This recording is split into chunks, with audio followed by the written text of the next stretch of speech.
So let's come on to the asset protection.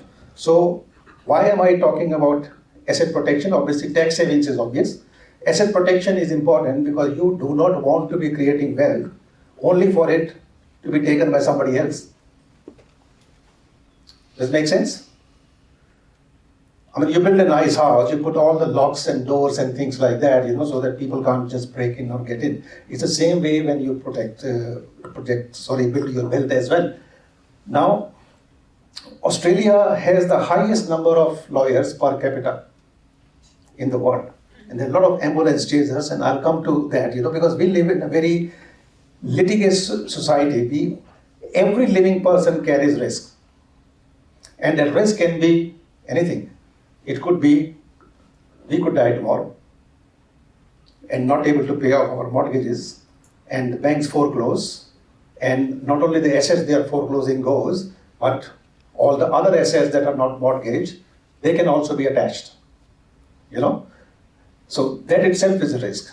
You could you could be in a road rage accident, you could be in an accident, you could be in a drunken driving accident, you could be just someone just might just want to be nasty onto you.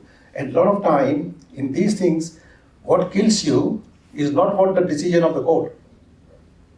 What kills you is a lawyer's fees. I'm going to show you a court case later on that in estate planning, a simple $600,000 estate, by the time it's settled and all that, the lawyers got $400,000 or $500,000. There's hardly $50,000 or $100,000 left for anyone else.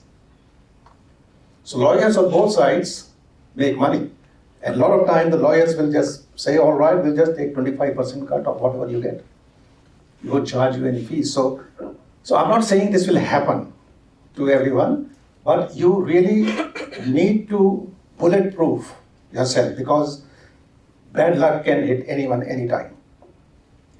And if you have not prepared for it, I mean, we all take insurances. Has everyone got your house insured? Yes. From fire or all those things? Does anyone think your house is going to be on fire tomorrow? But we have got it done. Because we know in case, it might be less than 1% chance, but in case it happens, the risk to us is absolute. We'll be almost on the road tomorrow. So we need to get it done. It's the peace of mind thing where you, let's say you take a life insurance on you, you take a life insurance, no one wants to die, but everyone still wants to take a life insurance, because you take it and you hope it never happens, or at least if it happens, you are at least safe. Your family is safe. So everything can be lost, and just imagine what impact, if any one of these things happen, will have on your family. It can be devastating. So these are your top 5 financial risks: litigation and legal costs. Number 1 in Australia, and it is not the outcome of the litigation that kills you, it is a legal fees that kills you. Incapacity. We could get hit by a bus tomorrow. We could be in a coma for 6 months. We could die. What really it does to our investments, to our family, how to protect that as well. So that is a smart thing to do. All your wealth, all your hard work till that point of time could be out of the window. If something like that happens. Insolvency, another one. Death, A lot of people, if you are not adequately insured and you suddenly die, and what happens to your wife and kid? Who pays the mortgages? There is no income coming. The bank doesn't care. They will just foreclose. They don't care where your family lives. Family law. This is another big killer. And like in family law, a lot of time it's the lawyers that earn more money than anything else. So what are the basic principles of wealth protection? How do you protect it? I'm just going to give you, because we can't just go into too much detail, but I just want to walk away with some basic principles. Segregate your assets. Never put everything in the same basket. A lot of time when people are building properties, we have this discussion. We say that, all right, you can put everything in one trust, or you can put everything in one name. So, but is it a good idea from an asset protection point of view? Probably not. Because if there is a fire in one of them, it will take your entire empire down. You see, have you ever heard that big tycoons and moguls, when they go bankrupt, even they're bankrupt, they're still living a lavish lifestyle? How does that happen? Because they have really smartly protected their assets and all that and insulated that. So something happens, it's banks and other people will lose money, but their lifestyle will go on. And in Australia, I was just thinking, when I was saying the litigation risk, we have another risk. You might get sued tomorrow by Clive Palmer, who knows? He's got big money. So never hold assets in the risk-taking entities. I get this so often. I have already this trust. I am carrying on this business in this trust. Why can't I buy $1 million property in that? Because I don't want to spend $1,000 or $1,500 extra. I said, yes, you can. It is not a matter of can, but should you? Because if you lose your business tomorrow, guess what? You will lose your $1 million property as well. And the lawyers of the banks and other people will be very happy because they will be advising that go and sue the bugger because he's got a lot in there. You will get all your money. So it's not really a good idea. Control everything but own nothing. You see, sometimes I feel that this is a political thing, that the politicians have drilled the great Australian home dream, home ownership, everyone runs to own everything in their own name. Your family home, yes, you should own it in your own name, and because there are tax advantages, huge tax advantages to do that, because your family home is tax-free. Everything else, you don't care whether you own it or your trust owns it. As long as you are the person who is controlling all the levers. Where the money goes, what decisions are made, when they are made, there is actually no difference. So think of this, control everything but own nothing. Use ownership structures.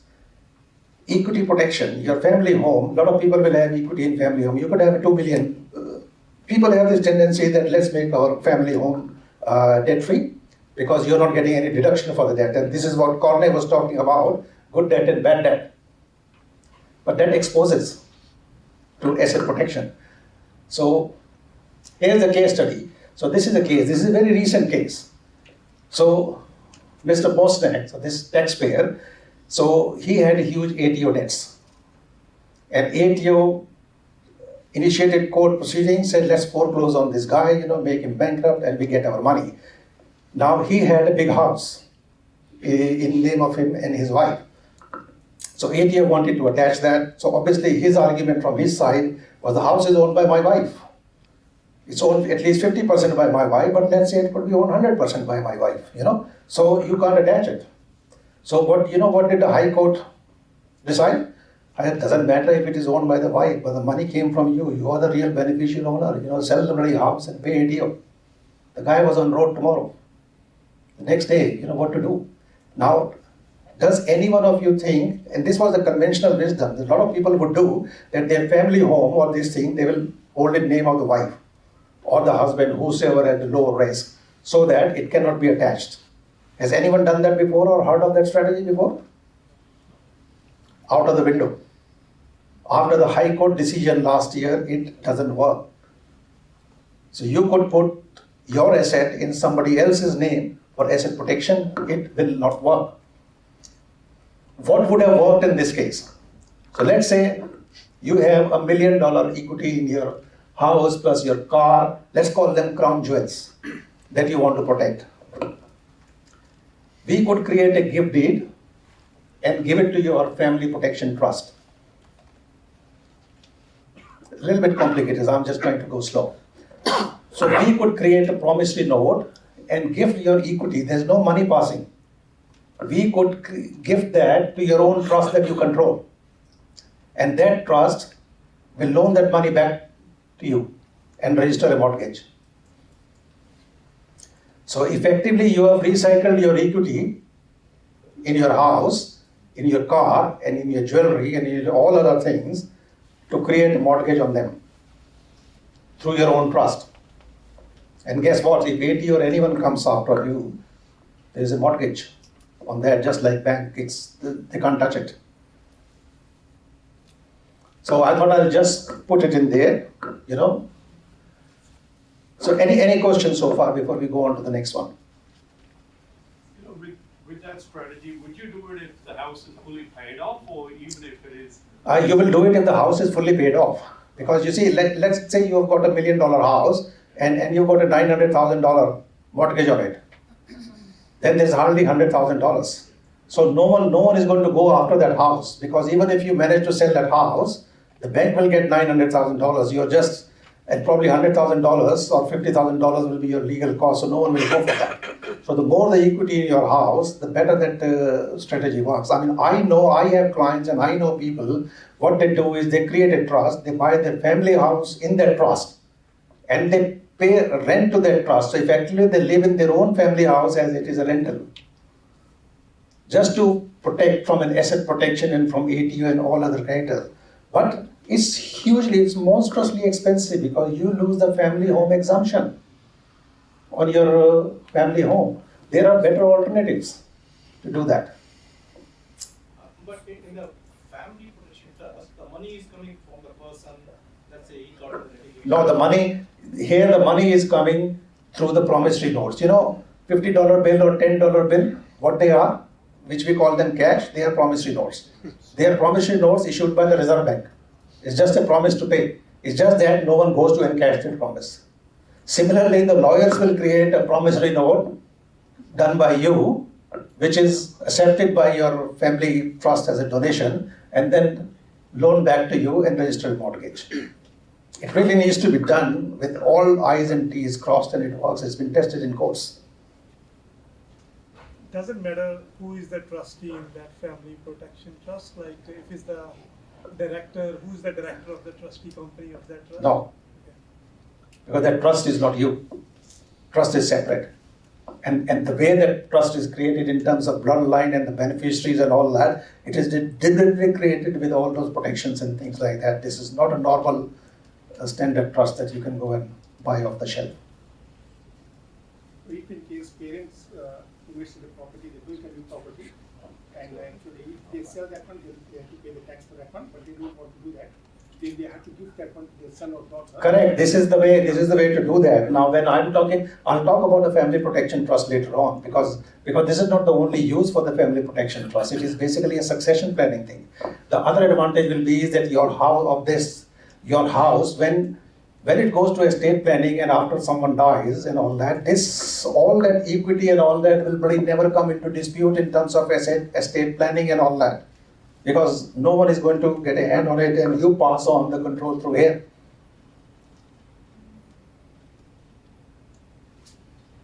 And I think one of the benefits of that strategy is also the fact that there's a mortgage created at the end. Correct. No one will come after that asset. That is what I'm saying. What protects you from asset protection point of view is this mortgage. Because you have a registered charge on your own property. So you effectively, your equity, I mean, think of it like that. I mean, the equity that you have created is something your own money, isn't it? So we are just trying to look at it differently, that your own money you have loaned to yourself through a different entity, and created a mortgage. Is this concept new, or it has been known?